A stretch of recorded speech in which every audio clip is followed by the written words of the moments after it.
Muchas gracias por invitarme al evento de la Fundación Faro, una nueva fundación que, como yo, cree en la importancia de la batalla cultural para transformar la realidad. Quiero felicitar especialmente a mi gran amigo Agustín Laje, al excelente economista Adrián Reavier y al increíble Axel Kaiser por ponerse al frente de este proyecto. Y también, por supuesto, al máximo prócer de las ideas de la libertad, el doctor Alberto Venegas Lynch, hijo.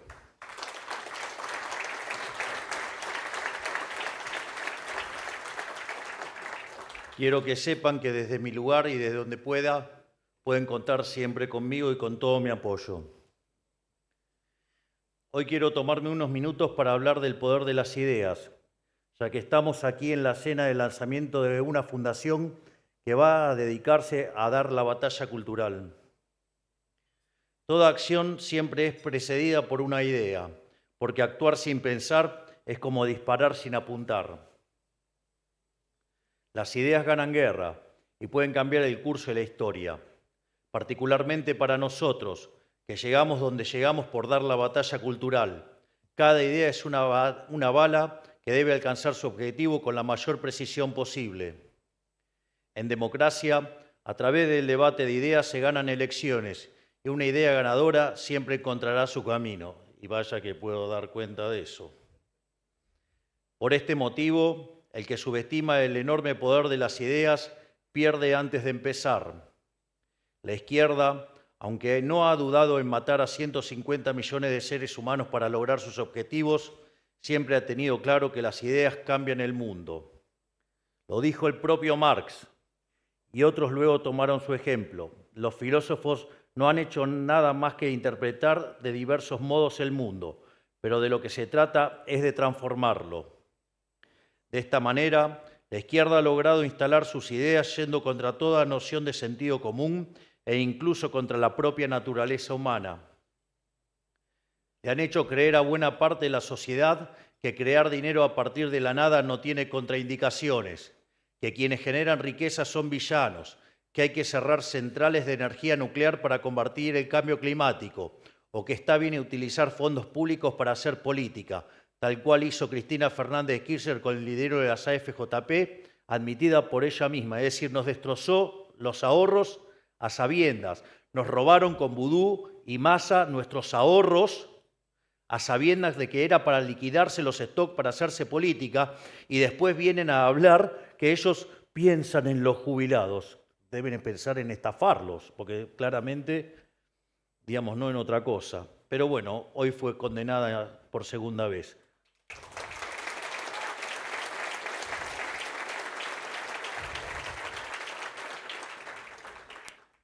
Creo que vale la pena señalar de que, lo he dicho en campaña y lo sostengo sistemáticamente, que yo creo en la independencia de poderes y este gobierno no se mete con la justicia y no interfiere ni lo va a hacer.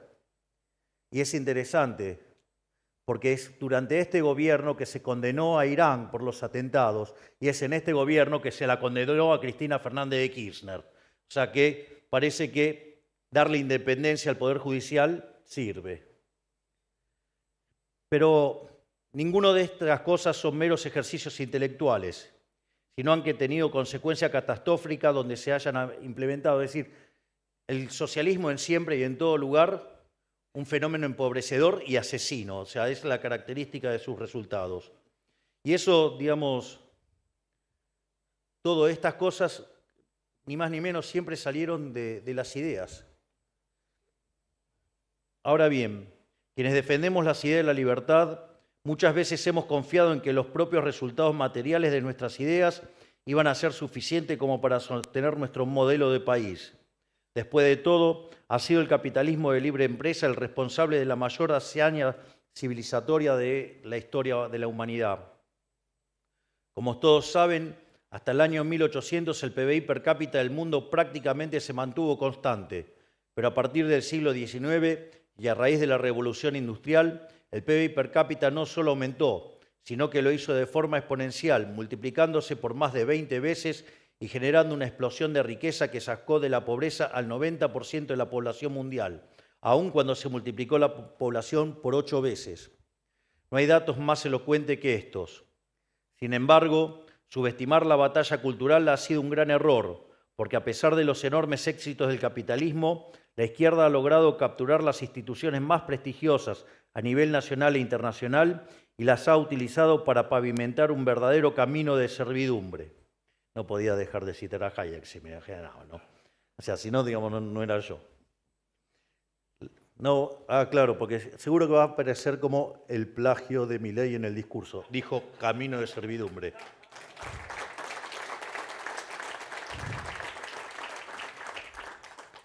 Los argentinos lo hemos vivido en carne propia, habiendo tenido un modelo de país que nos convirtió en la primer potencia mundial, pero que fue abandonado por las élites que importaron el corporativismo europeo de principios del siglo XX. Lo mismo ha ocurrido en Chile, que en los últimos 40 años ha sido protagonista de una de las historias de progreso más impresionantes de la región y, sin embargo, se ha visto envuelto en un proceso de retroceso monumental en los últimos años. Acá también quiero citar a Axel Kaiser porque digamos, también fue de gran inspiración. Axel tiene un libro maravilloso que se llama La fatal ignorancia. Estaba con el camino de servidumbre y que parafrasea al último libro que publicó Hayek, que era la fatal arrogancia. Y lo interesante es que él cuenta el caso de Chile y empieza a decir, el modelo chileno se va a caer. Y el punto es, ¿cómo se va a caer el modelo chileno con los resultados que estaba generando? Era imposible. Una economía que no tenía inflación, que venía creciendo al 6% per cápita, digamos, había sacado una cantidad enorme de gente de la pobreza, digamos, estaban viviendo algo que era verdaderamente un milagro, estaban cerca de alcanzar el nivel de PBI per cápita de un país considerado desarrollado, y sin embargo él decía, se va a caer. Y justamente una de las cosas que él señalaba es que la izquierda había dado la batalla cultural, digamos, apalancado sobre las ideas de Gramsci, tomaron los medios de comunicación, tomaron la cultura, tomaron la educación, fueron contaminando y enfermando a la sociedad de socialismo y cuando se quisieron dar cuenta, les tomaron el país y le arrebataron los logros. Por lo tanto, también es muy importante esto. La Fundación para los Estudios Económicos dice que hay una doctrina Milei ahora, que en realidad lo que hice fue modificar una frase de Milton Friedman, cuando le preguntan sobre la responsabilidad social empresaria. Y lo que decía Milton Friedman, con mucho criterio, era que lo que tenía que dedicarse a hacer el empresario era ganar dinero. Porque si gana dinero es un benefactor social, porque ustedes solamente pueden ser exitosos sirviendo al prójimo con bienes de mejor calidad a un mejor precio. Por lo tanto, digo, cuanto más exitosos sean, es un síntoma de que ustedes le han arreglado la vida a la gente, es decir, son benefactores sociales, son una máquina de generar prosperidad. Es decir, justamente el mercado, que es un proceso, ¿sí?, de cooperación social donde se intercambian voluntariamente derechos de propiedad, si a ustedes les está yendo bien es porque le están arreglando la vida a la gente. Pero una de las cosas que nos dimos cuenta es que eso vale en un mundo sin Estado. Y cuando el Estado, digamos, se hace propaganda para sí mismo, porque, digamos, ¿qué creen que los políticos le tienen que vender la idea de que son importantes? ¿Importantes para quién? Para sostenerse ellos. Digamos, entonces, a lo que uno se da cuenta es que además ponen toneladas de dinero en la cultura, es decir, le pagan fortunas de dinero con los recursos de los pagadores de impuestos a artistas para que justamente hablen en favor de ellos. Es decir, ¿quieren un gran ejemplo? Mire, le tocamos... Hay alguien que dice que el órgano más sensible del ser humano es el bolsillo. Entonces, digamos, donde usted vea putear a alguien es un curro que se cortó. Entonces miren, digamos, por qué putearon tanto los Martín Fierro, justamente por eso. Justamente los que no putearon, ¿quiénes eran? Los que son exitosos sin depender del Estado. Es decir, ahora todos los mamapautas, todos, digamos, básicamente se quejan, claro, porque se les terminó el curro. Es increíble, hablan del Inca, el 70% de los recursos del Inca se iban en el pago de sueldos y el 30% remanente se gastaba en las películas de los amigos con intenciones políticas. Más claro, échenle de agua. Es decir, con lo cual además destrozaban la industria, ¿no? Porque lo que hacía era que los tickets fueran más caros. Por lo tanto, le reducía demanda al que verdaderamente estaba generando un buen servicio, un buen producto, con lo cual, digamos, ganaba menos dinero, podía acumular menos, y se los transfería a los parásitos, a los que se dedicaban a la propaganda política, o si no, también a los periodistas, digo, otros degenerados de la mentira. Y encima, digamos, o sea, que están profundamente violentos por dos cosas. Una, porque les corté la pauta, digo, eso los tiene como locos. Y otra es porque perdieron el monopolio de los micrófonos. Digamos, por ejemplo, ¿usted quiere saber cuán ensobrado era un periodista? Y mire la cantidad de puteadas a Elon Musk. Digamos, Elon Musk ha salvado a la humanidad desde X. Porque hoy todo el mundo tiene una voz, tiene un lugar para expresarse.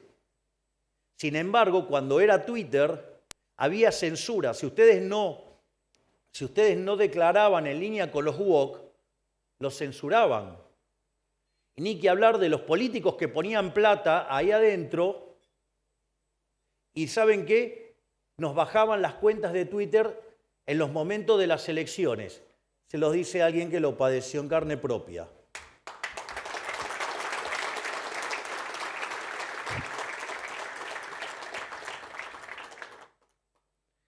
Y todas estas aberraciones nos han pasado porque no hemos dado la batalla.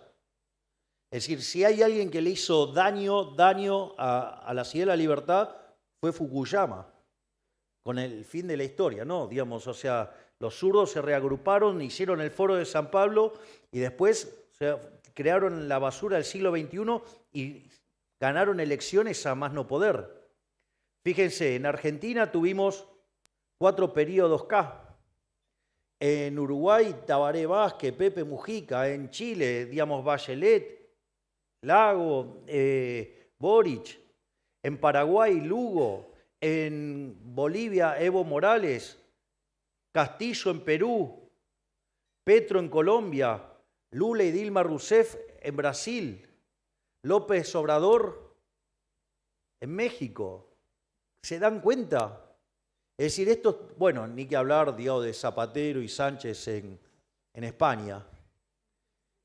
Que dicho sea de paso, me parece que al final todos los que me insultaron acá, por lo que dije de Pedro Sánchez, parece que tengo razón.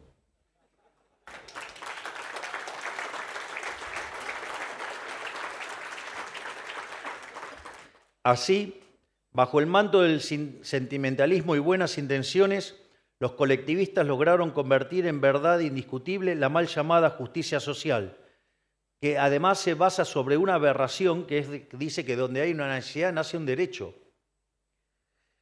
Pero el problema es que no hay tal cosa como un almuerzo gratis, lo decía Milton Friedman, judío polaco inspirado en la Torá, y frase que viene de lo que fue la salida del pueblo hebreo de Egipto. Es decir, no hay tal cosa como un almuerzo gratis. El pescado gratis era la esclavitud en Egipto. Y quiero también hacer una reflexión que para mí también es importante, para que tengan idea de lo difícil que es dar la lucha por las ideas de la libertad. Porque uno cree que cuando el pueblo hebreo salió de Egipto, uno tiene la sensación de que salieron todos. Y la verdad es que no salieron todos. Después de ver todas las cosas que padecieron los egipcios, y cuando, digamos, Ramsés permite que el pueblo hebreo salga, después de lo que fue la plaga de los primogénitos, uno cree que salieron todos. Error, salieron 1 de cada 5. Es decir, quiere decir que el 80%, a pesar de estar sufriendo la esclavitud y las aberraciones de vivir sin libertad, el 80% prefirió el pescado gratis. Por eso no hay tal cosa como un almuerzo gratis. El pescado gratis era la esclavitud en Egipto. Es más, yo recuerdo cuando fui a Alcatraz y una de las cosas más tremendas era que cuando terminaba el tour, miren, si hará años que fui, que en ese momento uno lo hacía con un Walkman, o sea, iba buscando la pista que le marcaban en el piso, y entonces el recorrido terminaba donde estaba el patio, donde jugaban al básquet, hacían deportes y todas esas cosas. Entonces, digo, donde justamente estaban para recrearse, digo, parecía que era como el mejor lugar dentro de lo que era esa cárcel, y en realidad era el peor lugar de todos, porque justamente esa parte daba a la bahía de San Francisco, y dicen que era tremendo porque ellos estaban encerrados y veían cómo enfrente progresaba la ciudad de San Francisco, es decir, para tener en claro el valor de la libertad. Y aún así, solo 1 de cada 5 salieron. Digo, retornando a la salida de Egipto. Además, el otro problema con esa frase es que, digamos, las necesidades son infinitas mientras que los recursos son finitos. Entonces, para aplicar la mal llamada justicia social, montaron un Estado opresor que divide a los ciudadanos entre ganadores y perdedores. La política se convirtió a su vez en árbitro y parte interesada en esa repartija. El famoso dicho que el que reparte se queda con la mejor parte, ¿no? Digo, si no le pregunten a la condenada.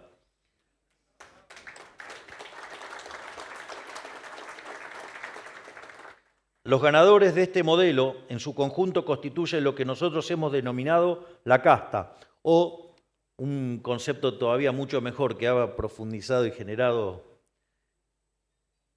el genial Santiago Caputo, también conocido como el monje negro, porque todos se la agarran con él. Digo, la pregunta es, ¿no puedo tener un asesor? ¿Qué les molesta? ¿Que sea brillante? ¿Que sea una inteligencia superlativa? Sí, es un genio y que por eso los van a maltratar.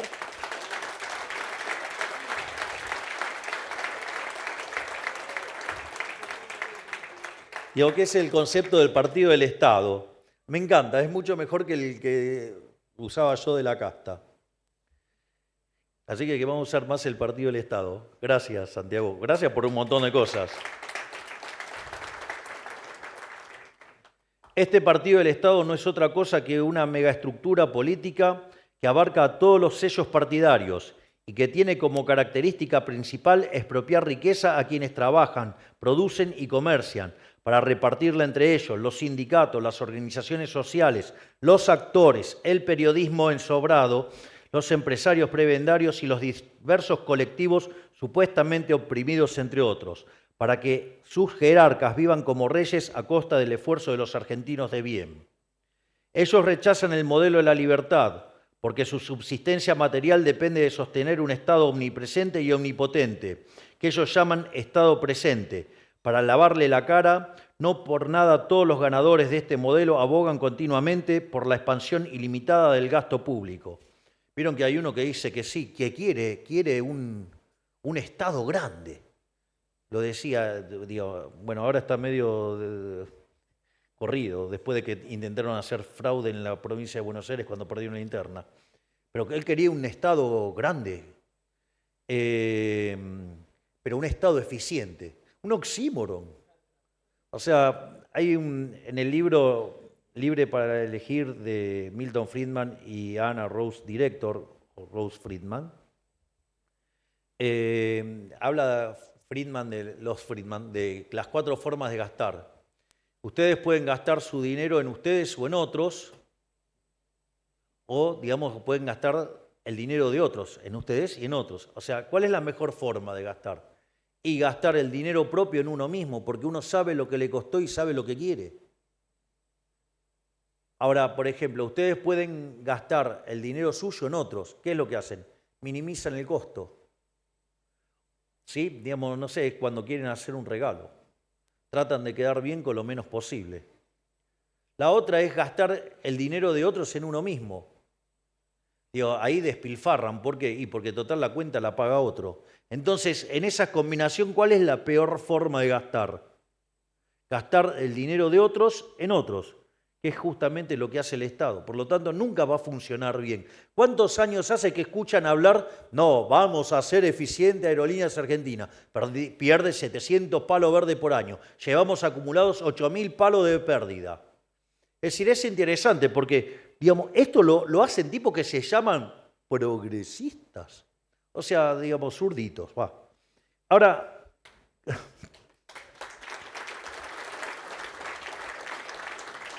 es interesante, ¿no? Porque solamente el 2% de la población toma aviones.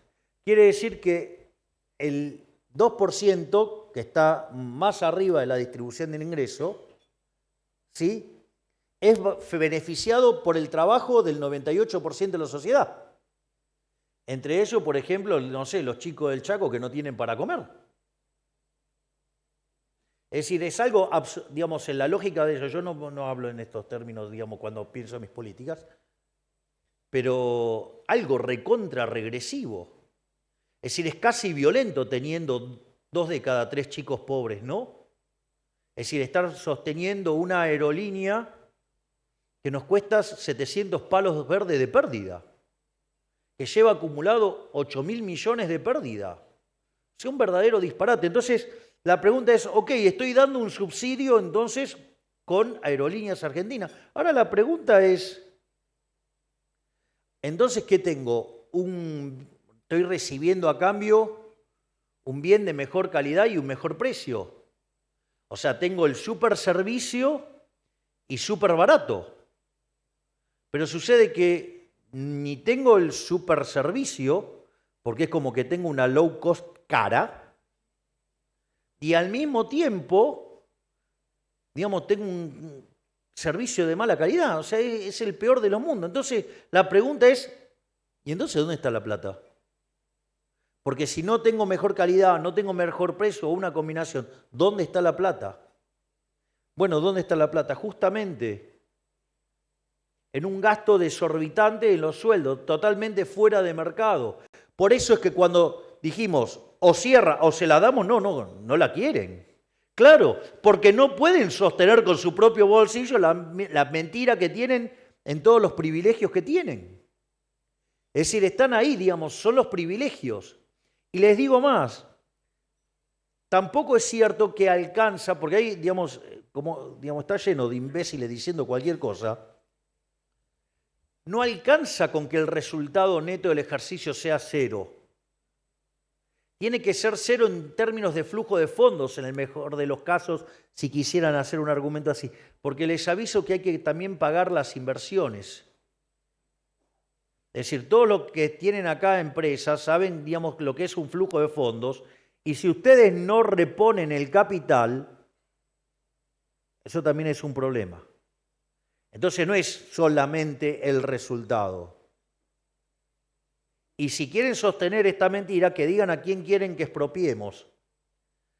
¿Cómo terminó el ejercicio de las universidades?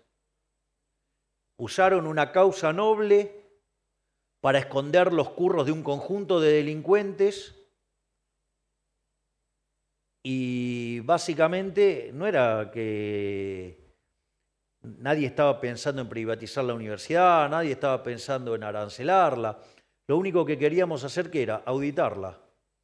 Y basta que la quisimos auditar y ahí saltó el problema. Es decir, los zurdos usan causas nobles para esconder sus curros. Entonces, cuando ustedes quieren ir por el curro, dicen, usted está atacando la causa noble. No estoy atacando la causa noble. Nosotros vinimos a terminar con los curros. Ese es el problema que tienen con nosotros. Por eso están tan enojados. Por eso, digamos, quieren cambiar las reglas de juego en el medio de un partido. Ustedes se imaginan un partido de fútbol, le cambian las reglas de juego en el medio del partido.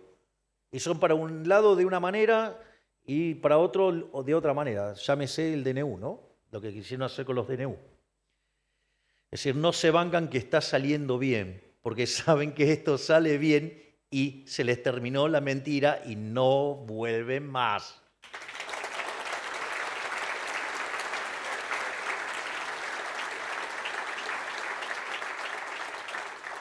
Entonces la pregunta es, ¿pero quién paga la fiesta del partido del Estado? Los perdedores de este modelo, quienes producen, que son esforzados a pagar impuestos cada vez más confiscatorios para sostener un número creciente de los mal llamados derechos bajo pretextos cada vez más absurdos. Una verdadera industria de los derechos. Ese es el estado, digamos, del Estado presente. Una industria muy productiva, ¿sí?, de generar derechos que son una mentira. Es decir, es una farsa, es un negocio total. Inventan derechos de cosas que ya tenían. No, porque el trato igual, si eso es la igualdad ante la ley, ¿qué, digamos? Entonces, y lo interesante es que si van a crear un derecho verdaderamente, digamos, alguien lo tiene que pagar. Entonces, cuando dicen que crean derechos, miren, yo los únicos derechos que conozco son el derecho a la vida, a la libertad y a la propiedad. Todos los demás son artilugios para estar metiéndole la mano en el bolsillo a alguien.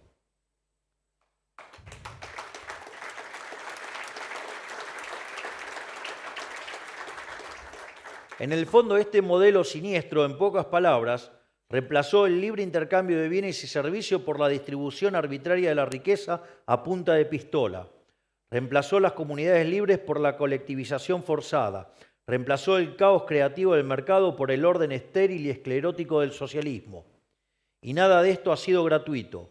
Ha tenido como consecuencia material la tragedia económica que han sido nuestros últimos 100 años, como sabemos perfectamente y que no hace falta, caracterizar. No me voy a poner a hablar de los últimos 100 años porque los voy a aburrir demasiado. Porque además ya tengo varias salidas del discurso. Tengo una cosa de que, créanme que lo intento, pero no me sale.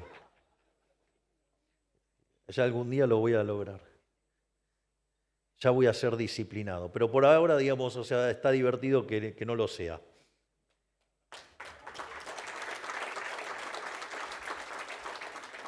Y como si eso fuera poco, también ha causado estragos en el espíritu humano. Valores esenciales como el mérito, la ambición, la innovación y el optimismo le han cedido lugar a la envidia, el resentimiento, el nihilismo y la indolencia. Y de todo esto le han cargado la culpa a los empresarios, el chivo expiatorio de este modelo. Han convertido en villanos y hasta parias a quienes realmente son los verdaderos benefactores sociales. En Argentina llegamos al último círculo del infierno con este modelo esclavizante, pero al final del camino se cayó a pedazos por su propio peso. Si no, ¿cómo se explica que tengamos hoy un presidente liberal libertario? El primer presidente liberal libertario, no solo de la Argentina, sino del mundo. Es decir, esto en condiciones normales de presión y temperatura no hubiera ocurrido.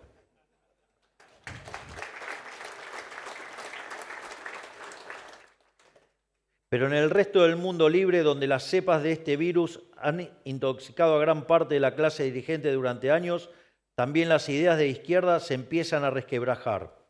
Porque en todos lados hay una mayoría silenciosa, o más bien silenciada, que ha comenzado a hacerse escuchar, a pesar de que los enemigos de la libertad se aferren al poder haciendo uso y abuso de la propaganda, la tergiversación y la censura.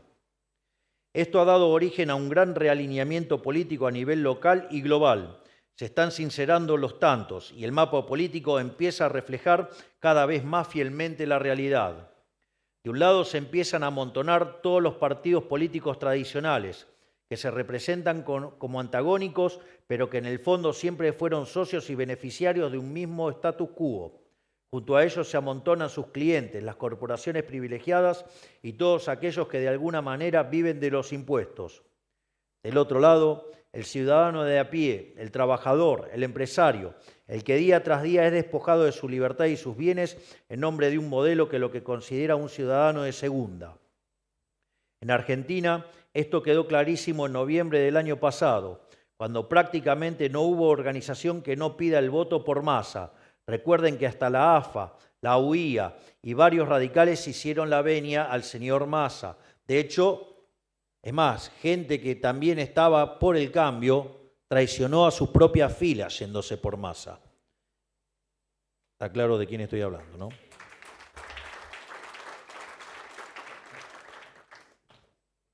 Y ahora, gobernando, todos los actores políticos de ideología aparentemente antagónicas han formado un gran frente estatista para intentar frenar el inevitable avance de la motosierra, que es lo que la mayoría del pueblo ha votado. Van directamente contra la voluntad popular y tienen la osadía de decir que lo hacen en nombre de la democracia. Más orwelliano imposible. En el mismo sentido, toda la casta global lloró la humillante derrota de la comunista Kamala Harris. Sí, comunista Kamala Harris.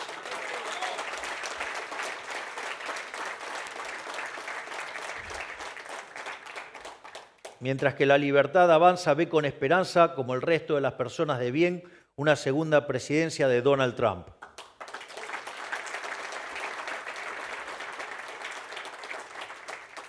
Este realineamiento del que les hablo aclara los tantos en lo ideológico, y ahí creo que reside una novedad de la libertad avanza. No van a encontrar aquí, como en otros partidos, a dirigentes que dicen una cosa sentados al lado de dirigentes que dicen lo contrario, o que borran con el codo lo que escriben con la mano.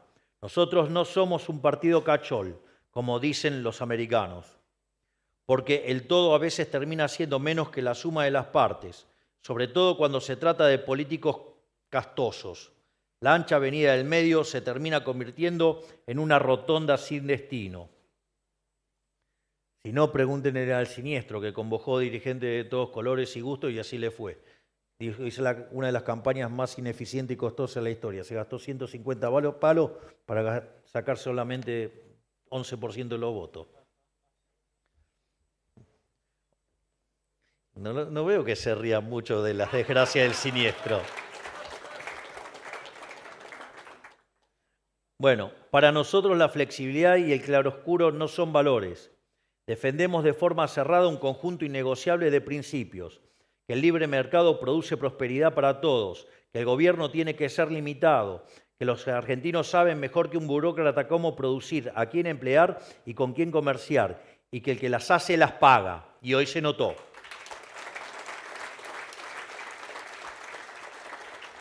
En resumen, defendemos la vida, la libertad y la propiedad privada. Esto es a rajatabla y contra viento y marea, no importa quién se ponga enfrente. Tenemos la vocación de abrirle las puertas del partido a cualquiera que comparta estas ideas y estos valores, no importa de dónde venga, como también expulsaremos a quienes los transgreda, como ya hemos hecho. Roma no paga traidores.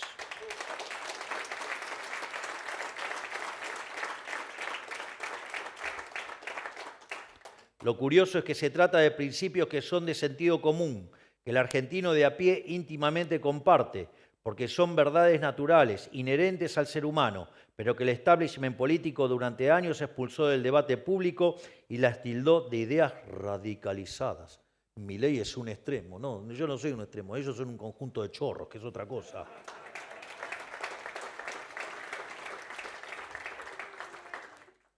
Peor aún, ellos se esconden detrás de las formas. Dijeron, ellos son malos, son fascistas, mires cómo gritan, mientras hacían las peores atrocidades disfrazadas de buenos modales. Pero el problema nunca estuvo en las formas, siempre estuvo y estará en el fondo. Las formas son medios. Desde mi punto de vista, digamos, o sea, hacer el foco sobre las formas, digo, es propio de mediocre. ¿Por qué no miran el fondo? Lo que pasa que, yo les digo, o sea, lo que pasa que muchos periodistas son verdaderos ignorantes porque son en realidad océanos de 1 centímetro de profundidad. Entonces, en la poca sustancia que tienen, las formas lo es casi todo. ¿Sí? Yo recuerdo, digamos, un imbécil operador, digamos, estos de los abanderados de la forma, que decía, no, pero el problema es, Milei habla de manera directa con la gente. En realidad tiene que hablar con los periodistas y los periodistas con la gente. No, lo bueno del cambio que trajeron las redes sociales es que puede interactuar de manera directa con la gente. Digamos, ¿por qué voy a poner un intermediario? Digamos, se llama costo de transacción. Los economistas odiamos ese tipo de cosas. y afortunadamente tenemos X y podemos expresarnos libremente.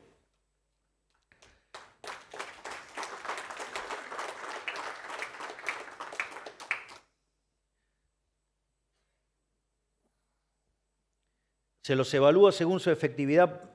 A ver, las formas en el fondo no son más que medios, ¿no? Se las evalúa según su efectividad para alcanzar determinados fines. Que dicho sea de paso, los que vivieron cuestionándome por las formas, ¿qué ganaron? No ganaron nada, ¿no? Pero bueno, nada, eso es Pero bueno, como yo soy bilardista, entonces se las evalúa según su efectividad para alcanzar determinados fines. Y hoy someternos a la exigencia de las formas es levantar una bandera blanca, porque ¿cómo puede el timorato preservar ante un adversario prepotente? O sea, cuando el adversario es fuerte, y vaya que es fuerte, es preciso arremeter con más fuerza que ellos. Es decir, uno no debe ceder al mal.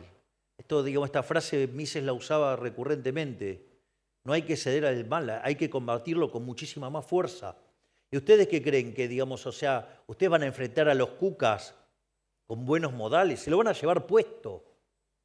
Es decir, solamente un imbécil puede creer algo así. Es decir, si alguien viene y les pone una pistola en la cabeza, que van a decir, no, bueno, mire, eso está mal, no lo haga. Van a terminar con la cabeza agujereada, muchachos, porque, esto es así de salvaje. Entonces, querer llevar determinadas cosas, ustedes no pueden tratar de la misma manera con todo el mundo, porque hay algunas bestias que se lo van a llevar puesto. El verdadero valor moral está en el fondo, en luchar por una causa justa. ¿Y saben qué es una causa justa? Sí, al menos desde mi punto de vista. La línea histórica de Occidente. La causa de los filósofos atenienses, que con Alejandro Magno cabalgó a Egipto y a Asia, que los romanos consolidaron en el primer imperio multicontinental, que renació de las invasiones bárbaras en las abadías y las cortes de Carlomagno, que resistió a los árabes y reconquistó España, que cruzó el océano y colonizó América. La misma causa que nos convirtió en ciudadanos y nos liberó del yugo del tirano. La causa que descubrió el método científico, que industrializó el planeta Tierra y que con el capitalismo de libre empresa sacó de la miseria a miles de millones. La misma causa que nos llevó al espacio exterior, a la Luna, y hará de la especie humana una civilización interplanetaria. No tengan dudas que Elon Musk lo va a lograr.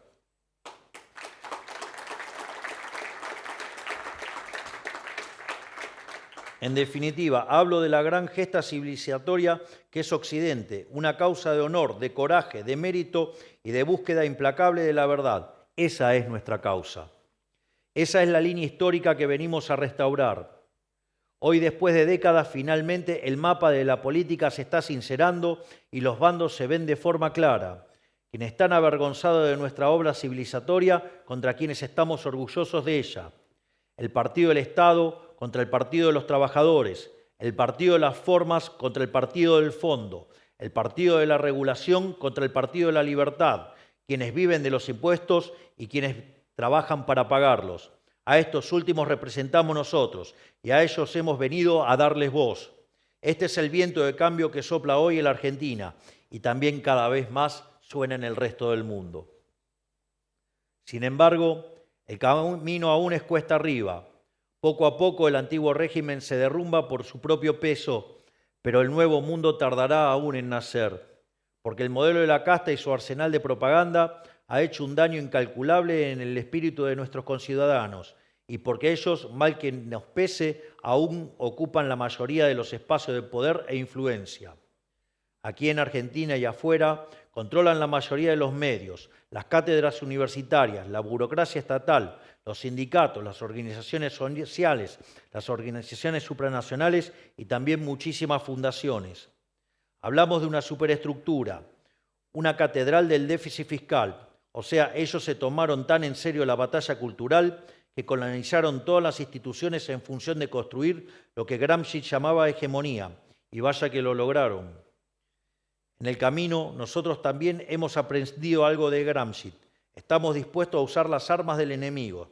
Tenemos en claro que no hay progreso material sin batalla cultural. Eso está muy bien explicado de manera excelente por el queridísimo Agustín Laje en su libro La batalla cultural. Sí, vamos a hacer Gramsci de derecha, no tengan duda, porque hay que ganarles.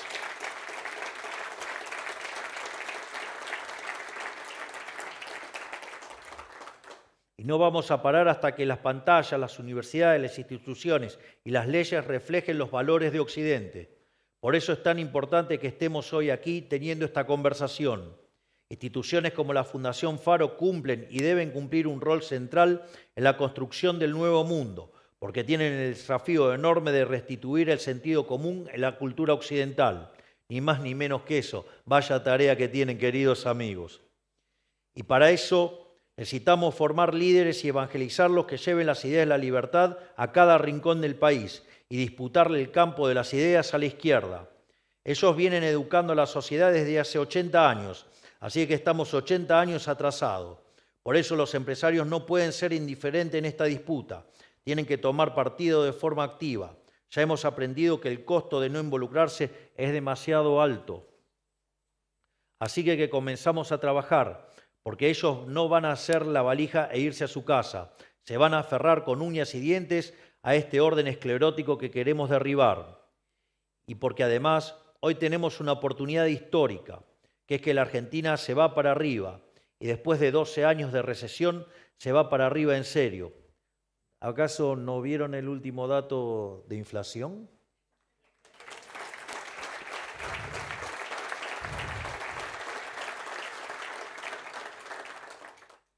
En este sentido, en primer lugar, quiero agradecer profundamente a Luis Toto Caputo,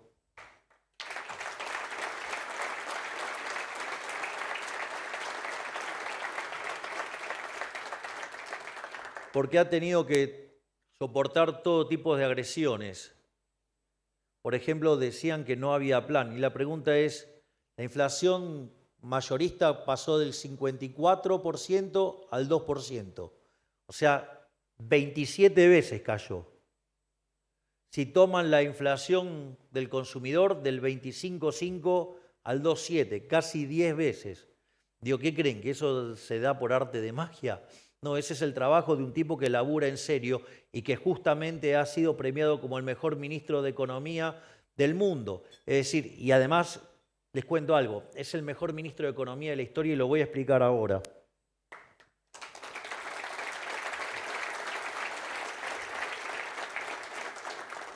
De hecho, y pueden dar fe, digamos, los ministros que estén aquí, que yo acabo de mandar hace unos minutos un chat, en el chat que tenemos del gabinete, diciéndoles, somos el mejor gobierno de la historia.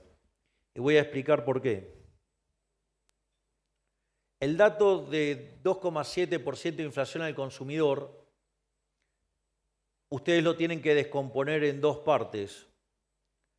Por un lado, lo que es la inflación inducida. Hay una inflación que nosotros, por un problema de corregir las cuentas del Banco Central y del sector externo, tenemos un crawling peg del 2% mensual y hay que sumarle la inflación internacional. Cuando ustedes detraen de la inflación observada, la inducida, queda una inflación del 0,2%. Es decir, hoy en Argentina la inflación verdaderamente está viajando al 0,2% mensual. Es decir, hoy la verdadera inflación de Argentina es del 2,4, 2,5% anual. Vaya que esto sí verdaderamente es un milagro. Pero a diferencia de otros programas, y es muy interesante un tuit que sacó hace unas horas Emilio Campo, comparando las experiencias de distintos planes en la Argentina, y hoy, digamos, el programa que nosotros estamos llevando a cabo está muy alineado con lo que estaba pasando con la convertibilidad. Y de hecho, si nosotros restáramos la inflación inducida, estamos en una dinámica prácticamente igual. Ahora, la diferencia es que nosotros, por ejemplo, no hicimos un ajuste tarifario antes de empezar el programa de estabilización. Nosotros estamos haciendo esto con una recomposición de precios relativos. Al mismo tiempo, estamos haciendo esto sin haber tenido una hiperinflación previa. Eso no es un tema menor, porque eso genera una licuación en los saldos reales que hace que después sea muy fácil estabilizar porque la demanda de dinero crece rápidamente para recomponer su situación de equilibrio nocional. No solo eso, sino que además tampoco hemos expropiado. Nosotros no hemos hecho un plan Bonex. Y a su vez hemos recibido una herencia muchísimo peor porque teníamos el doble desequilibrio monetario que la previa del Rodrigazo en 1975. No solo eso, sino que además teníamos 4 bases monetarias venciendo a un día, por lo tanto se podría haber quintuplicado la cantidad de dinero en un día. Teníamos vencimiento de deudas en pesos por el equivalente a 90.000 millones de dólares. Teníamos un banco central quebrado que hubo que hacer un write-off por el equivalente a 45.000 millones de dólares. Teníamos la deuda de la CIRA y los dividendos por cerca de 60.000 millones de dólares. Y a pesar de todo eso, hemos evitado la hiperinflación. Por lo tanto, ya, digamos, esta gesta iguala a la de la convertibilidad y mucho más, porque no ha utilizado todo este tipo de cosas. No hemos controlado precios. Y no solo eso, sino que además uno podría describir digamos, lo que fue. De hecho, hay un trabajo de Gerardo Lapaolera, Bozzoli y Irigón que se llama Passing the Buck, que ranquea todos los gobiernos de la historia argentina y determina que el primer gobierno de Menem fue el mejor gobierno de la historia argentina. Por lo tanto, digamos, uno podría pensar el gobierno de Menem como la convertibilidad más las reformas estructurales. La convertibilidad, digamos, para bajar la inflación, y evidentemente nosotros hemos tenido un logro similar, pero sin haber recurrido a un montón de atajos que mencioné antes. Por lo tanto, el logro es mucho más robusto. Pero si como todo eso fuera poco, hicimos una reforma estructural 8 veces más grande que la de Menem, siendo que la de Menem había sido la más grande de la historia argentina, con lo cual hicimos la reforma estructural más grande de la historia argentina, pero con solamente el 15% de los diputados y el 10% de los senadores. Vaya que no hay forma de discutirme que somos el mejor gobierno de la historia, porque somos el mejor gobierno de la historia.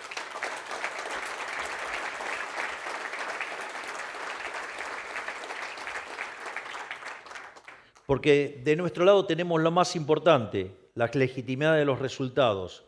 Es un país que se olvidó de lo que es el crecimiento económico, porque no ocurre desde hace más de una década. Hacia Argentina no crece desde el año 2011. En términos per cápita, Argentina, digamos, está 15% abajo.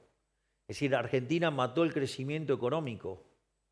Es decir, nosotros estamos sentando las bases del crecimiento económico. Esas bases, digamos, van a tener una parte que es recuperación cíclica, que tiene que ver con la recuperación del salario real, que dicho sea de paso es el 6º mes consecutivo que el salario real sigue creciendo. No solo eso, que además estamos bajando fuertemente la pobreza, porque si ustedes toman el trabajo de Martín González Rosada, cuando se sinceró la pobreza en enero era 57% y hoy, con los últimos números, ya sabemos que está debajo del 49%, es decir, ya bajamos 8 puntos la pobreza que heredamos. Pero no solo eso, sino que se recomponen en términos reales las jubilaciones, tanto salarios como jubilaciones ya están en niveles superiores a los que había previo a que llegáramos nosotros. Ni le digo si lo miden en dólares, ¿no? Porque, digamos, el dólar, digamos que pronosticaban cualquier cosa del dólar, sigue igual o un poquito más bajo. Pero no solo eso, sino que también está la parte de la recuperación cíclica también vinculada al ciclo de los stocks, y eso está mostrando la fuerte recuperación que está mostrando la actividad económica, pero también hay elementos para explicar por qué la economía argentina va a crecer. Una, porque estamos exterminando la inflación. Hace meses que ya la base monetaria amplia en Argentina no se mueve. Por eso cae el dólar, porque no emitimos. Por eso se cae el dólar. Y eso es importantísimo para la asignación de recursos. Digamos, la inflación es al nivel de precios y a la asignación de recursos lo que el ruido a la comunicación. Ustedes pueden ser muy brillantes y yo puedo ser un gran expositor, pero si acá hubiera ruido, no nos podríamos entender. Bueno, la inflación causa ese efecto y nosotros la estamos exterminando. No solo eso, además, el hecho de haber alcanzado el equilibrio fiscal ya desde el primer mes de gestión, esto es muy importante en dos líneas, porque por un lado,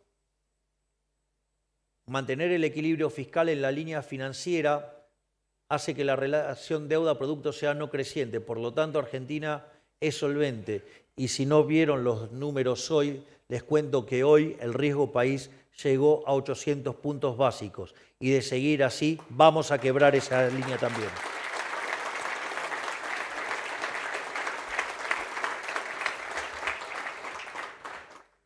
Y por otra parte, hacer el ajuste más grande de la historia de la humanidad, 5 puntos en el Tesoro y 10 puntos, todo en términos de PBI, en el Banco Central, eso implica un aumento de ahorro fenomenal. Y ese ahorro hoy es lo que vuelve a la gente en forma de inversión. Yo recuerdo que cuando asumimos se discutía la hiperinflación. Hoy discutimos créditos hipotecarios a 30 años. Vaya que ha habido un cambio en 11 meses, ¿no?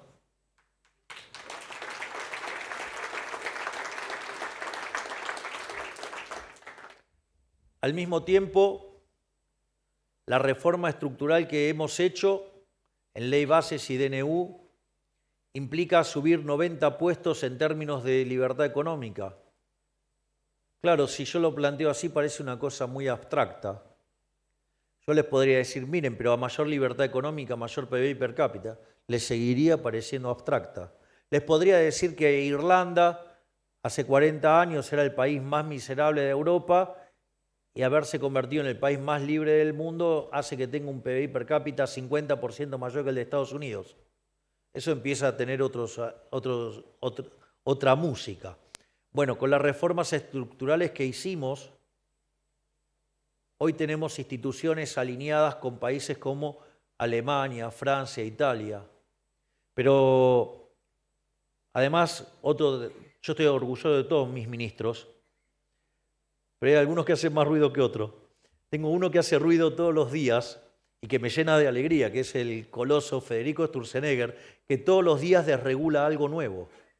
Es más, tiene un contador de tiempo, mientras que tenemos facultades delegadas, para apurarse a seguir metiendo reformas estructurales que no frene la casta.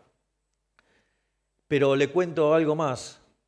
Lo que logramos a mí todavía me parece poco, porque yo no voy a parar hasta que seamos el país más libre del mundo, con lo cual todavía tenemos pendiente 3.200 reformas estructurales. Y no tengan ninguna duda que si los argentinos nos siguen acompañando, voy a hacer de Argentina el país más libre del mundo.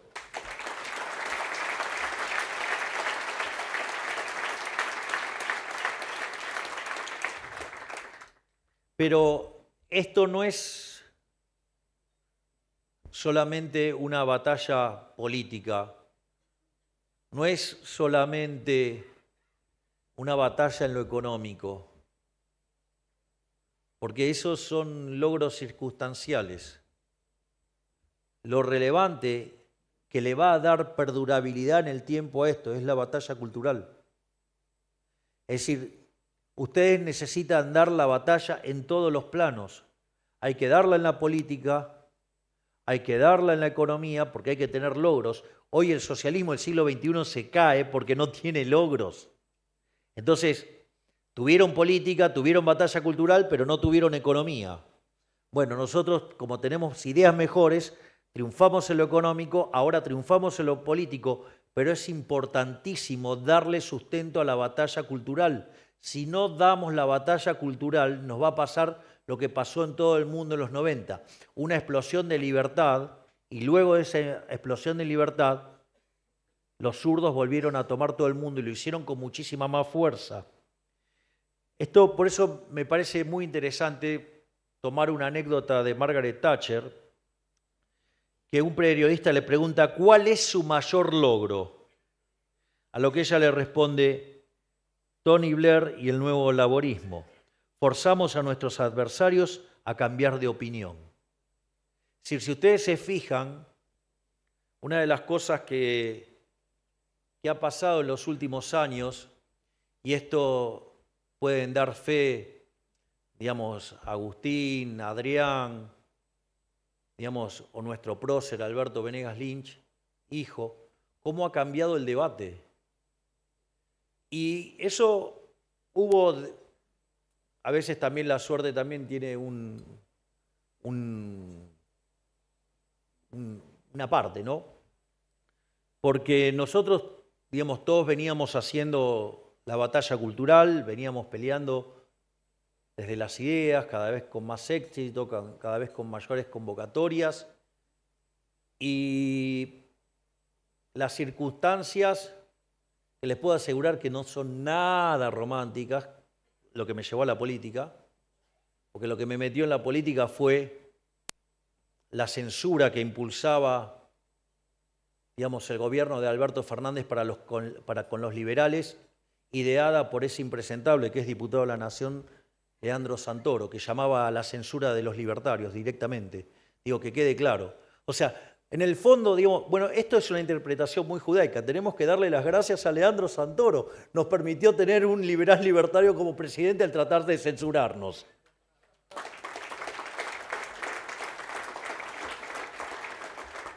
Y como parte de ese proceso de censura, yo recuerdo cuando íbamos a hacer el acto de lanzamiento en Plaza Holanda, justo a un día del aniversario de que asumiera Carlos Pellegrini, que siempre lo he señalado como un referente y espero poder hacer justicia, digamos, y honrar ese postulado, tomando siempre la decisión correcta independientemente de lo que pase o no con mi popularidad, que creo que por ahora vengo cumpliendo. Si no, miren lo que fueron vetar cosas tan popularmente armadas y sin embargo hemos defendido el equilibrio fiscal a rajatabla. Y la idea, digamos, los medios trataron de invisibilizarnos, trataron de no mostrarlo, pero afortunadamente cambió el mundo y la tecnología, los teléfonos celulares y las redes sociales empezaron a filmar lo que estaba pasando en Plaza Holanda. Y fue tan grosera la convocatoria y tan grosero el silencio y la estrategia de los medios por ocultarnos que se les convirtió en un boomerang. Y eso nos permitió ganar el centro de la escena en la campaña electoral. A partir de ese momento tomamos el centro del ring y no lo dejamos en ningún momento. Todo el tiempo fuimos los que manejamos la discusión política. Y eso obligó a todos nuestros adversarios a moverse hacia las ideas de la libertad. Gente que verdaderamente había dicho cosas totalmente opuestas a las ideas de la libertad, empezó a hablar de las ideas de la libertad. Y eso se terminó plasmando en una elección en la cual en Capital Federal sacamos 17%.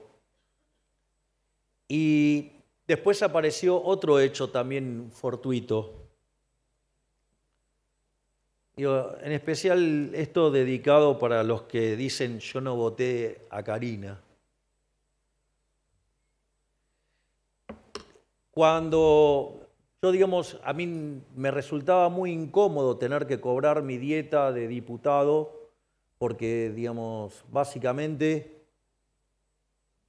se paga con impuestos y los impuestos se los sacan por la fuerza a la gente. Por lo tanto, como liberal libertario me sentía muy incómodo y prefería seguir viviendo de hacer otras cosas como dar conferencias y cosas por el estilo, pero me sentía muy incómodo con el tema de cobrar como diputado. Y y en ese contexto fue a mi hermana que se le ocurrió hacer el sorteo de la dieta. Y cuando se le ocurrió hacer el sorteo de la dieta, bueno, nos hicieron un montón de cosas. Empezaron a decir, lo más interesante fue que muy rápidamente llegamos a 1 millón de inscriptos, entonces decían que queríamos robarle los datos a la gente, cosas verdaderamente aberrantes, pero claro, porque el ladrón crea a todos de su misma condición. Es más, en ese contexto, no solo eso, sino que además a la base de datos, que es una base de 3 millones de personas, solamente se podía entrar en manera simultánea con 3 llaves. Y con mi hermana decidimos romper mi llave, con lo cual, digamos es una base que hoy costaría 3 palos verdes, pero decidimos romper la llave. Así es que, digamos, esa llave cuando terminaron los sorteos desapareció la base, todo. Y en ese momento dijimos, bueno, vamos a hacer el sorteo, digamos, también, idea de mi hermana, lo vamos a hacer en Mar del Plata, porque era de verano. Lo hicimos en la escalinata que da el Costa Galana y nos encontramos con una convocatoria de más de 10.000 personas. Y en ese momento mi hermana me dijo, vas a ser presidente. Y yo le dije, ¿estás segura? Segurísima. Y este largo camino, que pronto se va a cumplir 1 año de cuando ganamos las elecciones, sin mi hermana hubiera sido imposible.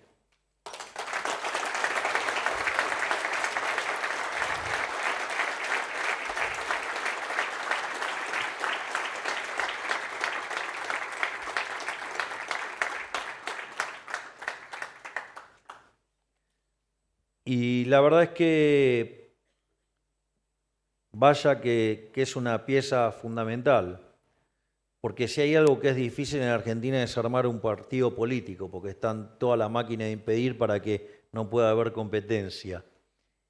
Y en menos de 11 meses armó un partido político y para el año que viene La Libertad Avanza tenemos nuestro propio instrumento, por lo tanto no vamos a ser víctimas de extorsiones y vamos a poder manejar la herramienta como nosotros deseamos. Así es que La Libertad avanza y lo hace a paso redoblado gracias a la acción de Cari.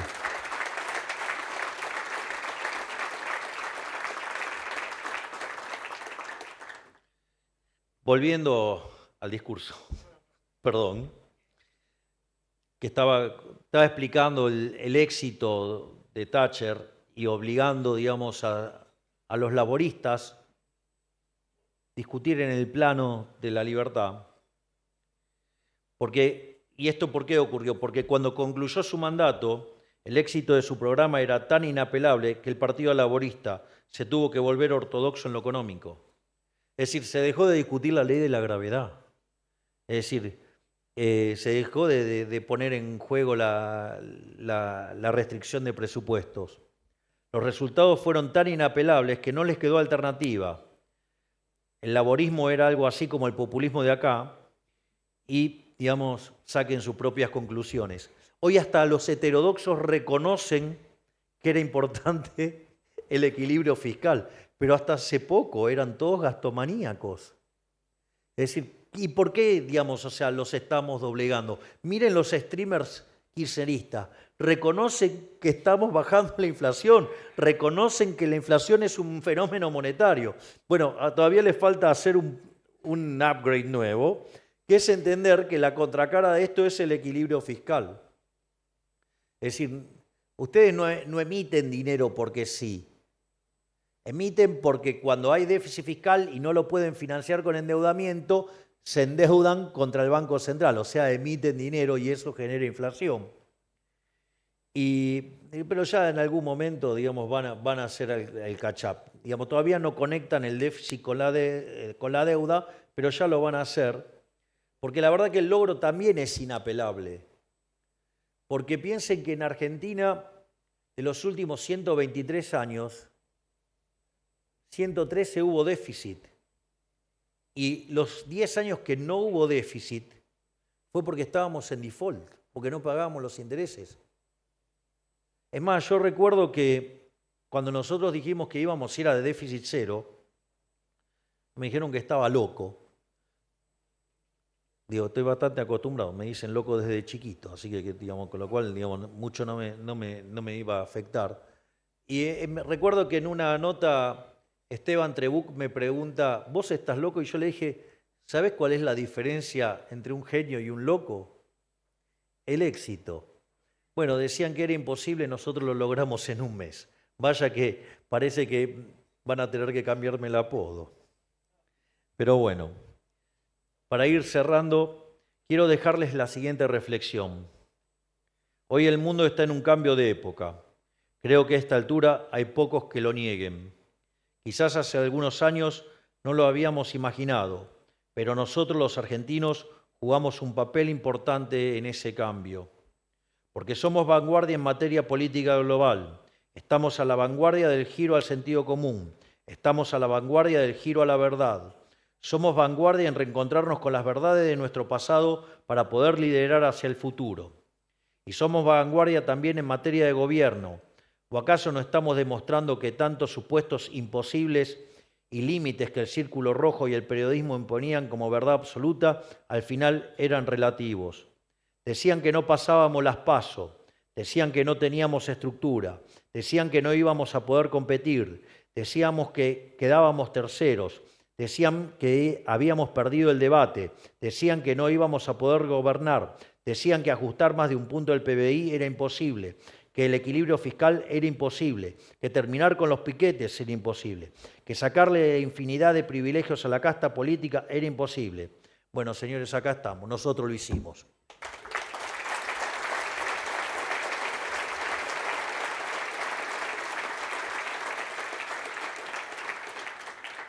Para nosotros hay el lema de una publicidad que es nuestro lema. Nada es imposible.